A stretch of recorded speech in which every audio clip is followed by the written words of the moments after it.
Welcome to Your Community, a program that brings you information about our city and also about the different programs in our city.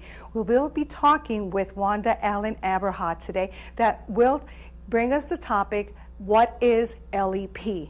We'll find that out in a few minutes. Then we will be talking to Jamie Waldick that will be talking about fair housing, and Judy Wallace that will give us information about other different programs that are in our community, especially about the Bike Day.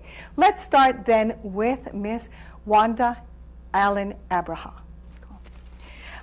Wanda, can you give us a brief background of what Title VI is of the Civil Rights Act? Sure. Title VI of the Civil Rights Act was actually enacted by Congress to ensure that there would be no discrimination in governmental activities as it related to race and national origin. But since then, back in the year 2000, there was an executive order that actually clarified Title VI even more to make sure that there was no discrimination in federal activities involving governmental agencies. Now, what commitment does our city have with Title VI? The city of Winston-Salem is committed to complying with Title VI of the Civil Rights Act. So our city actually has implemented a limited English proficiency policy, which is to ensure that any departments within city government receiving federal assistance comply with the parameters of Title VI. Now, what does LEP mean? LEP means Limited English Proficiency. And what that means is individuals for whom English is a second language, for whom English is difficult or challenging in terms of speaking, reading, or writing, Limited English Proficiency addresses those individuals. Now, what is required to comply with LEP? What is required is for city departments here in Winston-Salem to make sure that all services and business conducted is accessible to everyone, despite any limited English proficiency they may have. So in other words, departments are required, either directly or indirectly, to make sure that all individuals in the community are able to access and understand the services that are offered by city government. Now then, how is the LEP applied to city departments? For city departments, any city departments that receive federal financial assistance must comply with LEP. So, in other words, with city departments, it is required to have a plan of action for each individual department to address whatever needs may arise from the community. So, in other words, if there are members of the community who have a need to access whatever services that that particular department is offering, then they need to find a way to make sure that the language limitations of those people inquiring are met. However, there is a limitation. There has to be a reasonableness requirement for that. So here in Winston-Salem, that reasonableness requirement, and just like in any other city, that reasonableness requirement is based on the population itself. So here in Winston-Salem, approximately, based on the 2000 census that is, there were approximately 4.5% of the total population that were Spanish speakers. And so, of course, that number has increased since the 2010 population census. And so, but even with both population censuses, the majority group that needed to have that LEP access still remained with the Spanish-speaking population. Now, if a person has a complaint because they cannot find the services in their language or in a language that they understand, where do they go? Who do they talk to? If someone has a complaint about limited English proficiency access, all they have to do is call CityLink 311 and ask for the Human Relations Department. I'm actually the LEP coordinator for the city, and so they will talk directly to me or perhaps to someone on my staff. And there is an LEP grievance process in place as a part of the city's policy. We are required to have that process per federal law. And so we will go through the process of taking the complaint and doing an investigation and trying to resolve whatever the issues may be. So they would just simply need to contact the Human Relations Department through CityLink 311. Okay. What city departments, okay, are affected by the LEP policy? Will it only be for those departments that have critical services, or is it all departments? All city departments must be in compliance with limited English proficiency requirements. And so all city departments, either directly or indirectly, are affected, and particularly those departments that receive federal funding. What are the city departments expected to do? City departments are expected to provide reasonable access, reasonable, meaningful access to services. So in other words, some city departments may have different brochures or information in various languages, particularly in Spanish, as we've discussed already. Some may have a way of having their information translated into different languages on the website. Some departments may even have people on staff who are bilingual. But as the LEP coordinator for the city, I have actually made available to any departments that inquire a list of people who are resources throughout the state of North Carolina who may be able to translate different languages from English to whatever language and vice versa. And so there is a running list that we keep of certified translators and interpreters, and even some non-certified for some of the more difficult or rarer language purposes. Now, will departments receive any type of training to understand this policy? Yes, the Human Relations Department provides LEP training to departments as needed. And so it could be supervisors, department heads, managers, and so forth. So yes, the Human Relations Department does provide that training. Wanda, so what are the goals of this policy? The goals of LEP are to make sure, number one, that everyone knows that there is an LEP policy, and number two, for departments to provide reasonable access to meaningful ways of helping residents to access whatever services or information they may need from city government. So those are the two primary goals. And so we also have to understand, though, that the goals have to be within reason, and so citizens and residents have to know that as well. And specifically, if there happens to be someone who needs to access information or services from city government, it may not be that information is readily accessible in their particular language. They have to provide a reasonable amount of time for the departments to perhaps get that information translated or interpreted in that particular language. And so I think as long as everyone understands that there is an expectation that the information will be interpreted or translated, and that information will be relayed in a reasonable amount of time, I think on both sides that everything will be pretty open and transparent for anyone who may need that information from city government.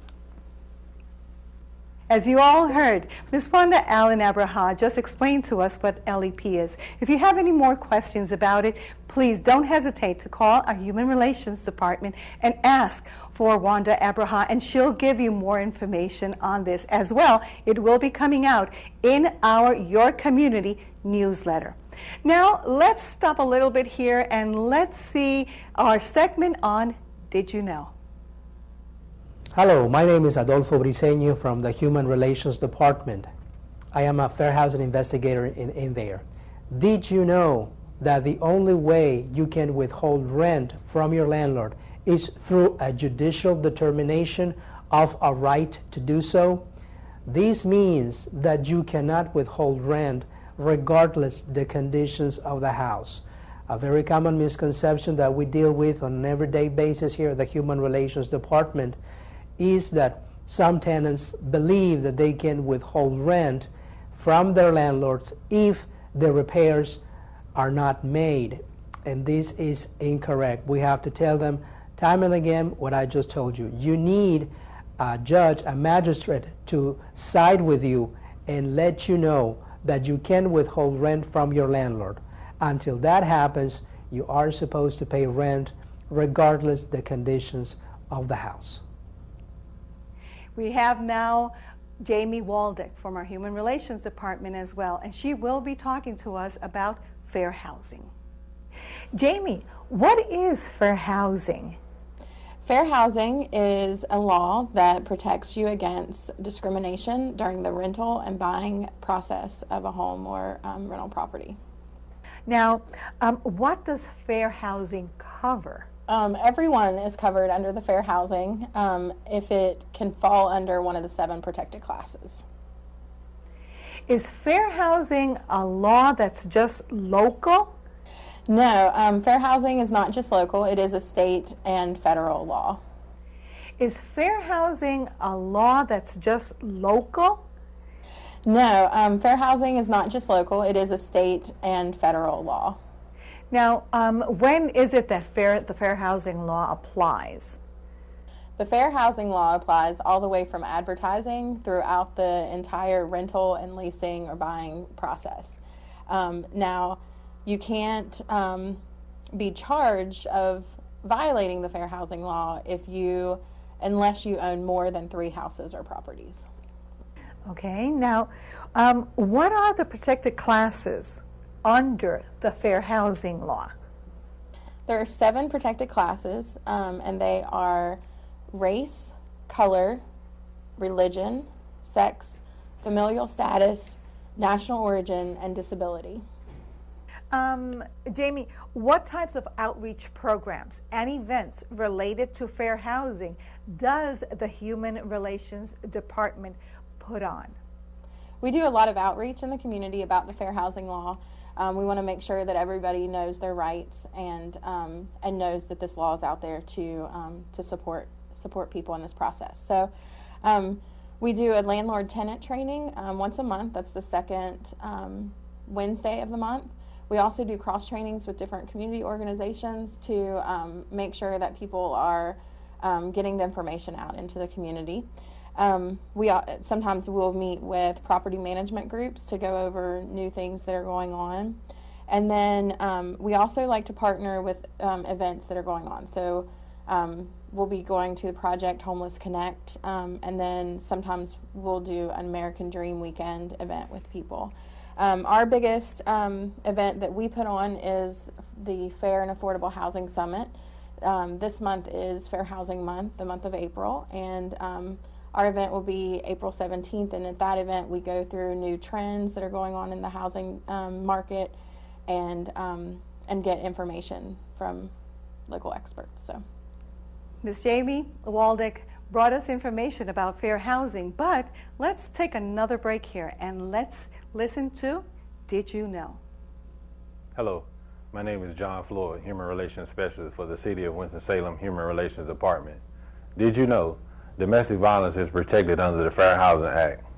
The Fair Housing Act has been interpreted by the courts and HUD to include those discriminated against based on being victims of domestic violence as discrimination based on gender. It is considered gender discrimination because the vast majority of domestic violence victims are women in the United States. Domestic violence may also be national origin and race discrimination, since the majority of domestic violence victims are of African American, Hispanic, and Native American origins. And our third topic for today comes from Judy Wallace. Judy will give us information about safety walking to school and biking, and as well she will talk to us about a day out for biking. Judy, what is the city doing to create a safer environment for walking and cycling? The city's doing lots of things. We're doing things in infrastructure standpoint, like sidewalks and bike lanes and shared lane markings, improving intersections so it's safer for pedestrians and bicyclists to cross. And we're also doing education programs and information for the public. Okay, now how does the city plan on where it is that they need to put these sidewalks and these bike lanes? Well, we like for citizens to request locations. Then the city needs to look at the traffic patterns, and also we use crash data to find out which locations are more dangerous, and we try to focus attention on that. There's a rating system that the city uses to determine priority for projects, and that's how we schedule which ones are done when. Now, how can residents, or where can residents go to learn the rules about walking safely and biking safely? Well, the best place is to go to Channel 13, the city's channel on TV, and there are public service announcements that are shown regularly about biking and walking safely. There's also information on the city's website under active transportation. There are bilingual flyers in English and Spanish, as well as other information that residents can print out. Are there special programs for children? Yes, there's the Safe Routes to School program that was started in 2006, and that involves teacher education. We train PE teachers to teach a Bike Smarts course in 4th and 6th grade, and then we have a bike trailer that travels from school to school with bikes and helmets for the teachers to use. We also provide educational materials about walking safely that we encourage teachers to use. I've heard about a special day. It's called the Cycling Sunday Fun Day. What is this, and who puts this event together? Cycling Sunday Fun Day is in its 5th year.